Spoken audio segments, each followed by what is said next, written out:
The sound check for the concert passed without incident. The vicar took up his position at the mixing desk, which had, of course, been placed in the centre of the hall as he'd requested, and was his usual authoritative self.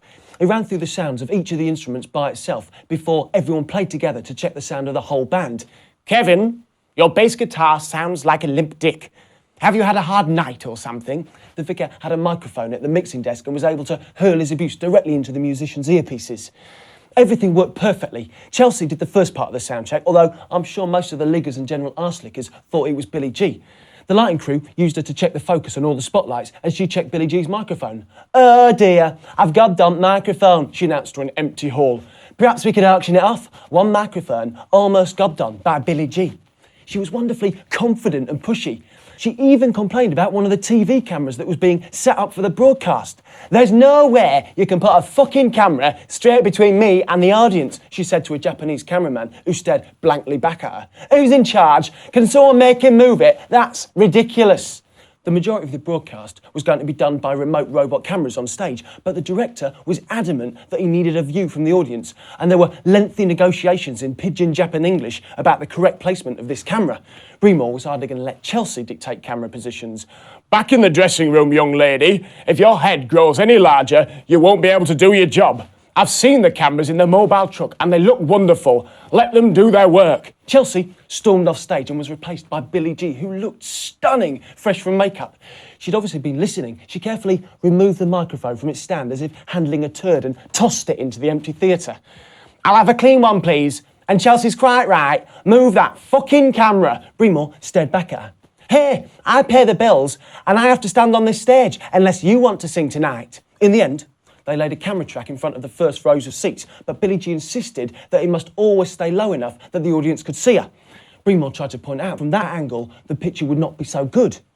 "Couldn't give a toss. The picture always looks good. My concern is for this concert and those people out there," Billy G said, pointing into the auditorium. "That's the main event. The broadcast comes second." "But millions of people will see the broadcast and there are only 5,000 people in the audience." "Then get rid of the fucking audience and take me to a TV studio. If you want a live concert with live people, then the concert comes first. All the other people are just peeping toms jerking off in their living rooms." "I'm sure it will be fine," said Breamore in one of his best smarmy smiles, deciding not to push it any further. "Are you happy, David?" He looked over in the direction of the mixing desk, but the vicar was nowhere to be seen. "Are you there, David?" The vicar had been lying stretched out in the aisle and slowly surfaced. "I do hope I'm not disturbing you. I'm paying you a great deal of money to be here. And you are getting my full attention, I do assure you. Sometimes when you are looking for something, it is best to close your eyes and find it in your head. Hours and hours spent rushing in ever-decreasing circles when all you had to do was look inside." "Yes, well, I suppose we're in the right place for all that Zen stuff. If you could be brief, Billy G has some interviews to complete before the show and more makeup." "All we need is one track, whatever the lovely lady fancies." Billy G asked for a note from the guitarist and then burst into a stunning solo rendition of R.E.S.P.E.C.T. It sent shivers down my spine. There was nothing but me, her voice, and an empty hall. One of those moments that live with you for a lifetime.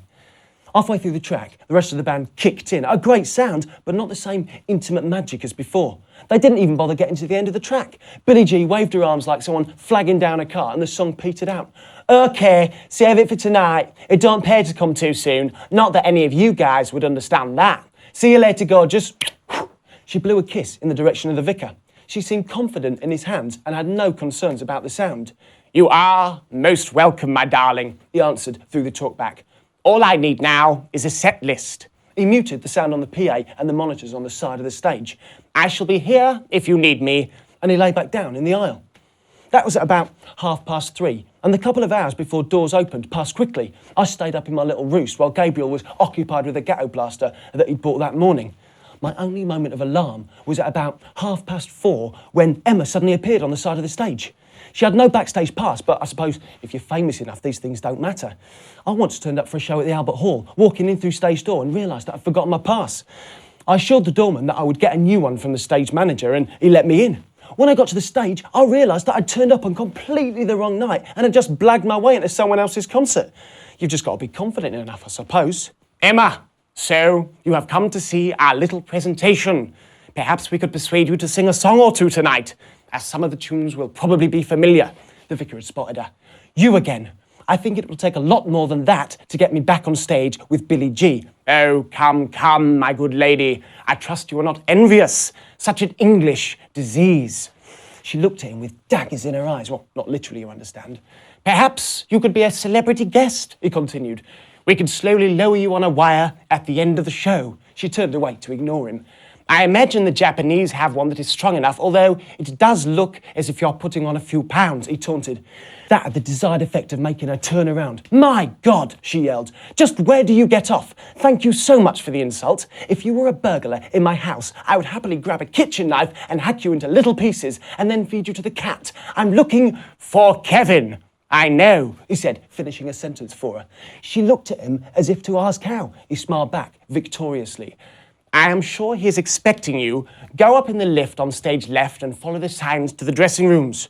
Be gentle with him. At sound check, he seemed as if he was in need of a little... He paused as if choosing his word. Viagra. He then lay back down again and took no further interest in her as she wandered backstage. He certainly was cool. In fact, I don't think he moved again until doors opened, when he had to because he was blocking the aisle. I just hoped that Hawk was doing his job and would keep an eye on her antics. That boy's not cool. He's got ears the size of diamonds, vocals on a twisted face, with a voice that